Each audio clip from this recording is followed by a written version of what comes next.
OG Pawan Kalyan అభిమానులు ఉత్సాహంగా ఎదురు చూస్తోంది. ప్రతి ఒక్కళ్ళు పండగ చేసేసుకుంటున్నారు. సూపర్ సక్సెస్ అన్నటువంటిది ముందుగానే మాట్లాడేసుకుంటున్నారు. అట్లాగే ఇంటర్నేషనల్గా వివిధ దేశాల్లో కూడా హయ్యెస్ట్ రేట్స్కి ఆ టికెట్లు కొనుగోలైనవి అన్నటువంటి లెక్కలు చెప్తున్నారు. తాజాగా ఇది 25వ తారీఖు రిలీజ్ కాబోతున్నటువంటి నేపథ్యంలో 25 అర్ధరాత్రి 1 గంటకి ఓజీ బెనిఫిట్ షో వేయబోతున్నారు. దానికి 1000 రూపాయలకి టికెట్ అమ్ముకునేందుకు గాను, అంటే బెనిఫిట్ షో టికెట్లు 25 అర్ధరాత్రి 1 గంటకు వేసేటటువంటి బెనిఫిట్ షోకి సంబంధించి 1000 రూపాయలుగా అమ్ముకోవడానికి ఓకే చేశారు.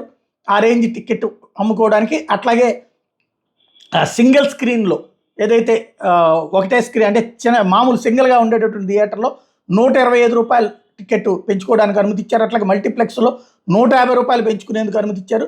10 రోజుల పాటు, అంటే సినిమా రిలీజ్ నుంచి 10 రోజుల పాటు 25 నుంచి ఆ తర్వాత నెల 5వ తారీఖు వరకు ఆ టికెట్లని ఆ రేంజ్లో అమ్ముకోవడానికి అనుమతిస్తూ నిర్ణయం తీసుకున్నారు.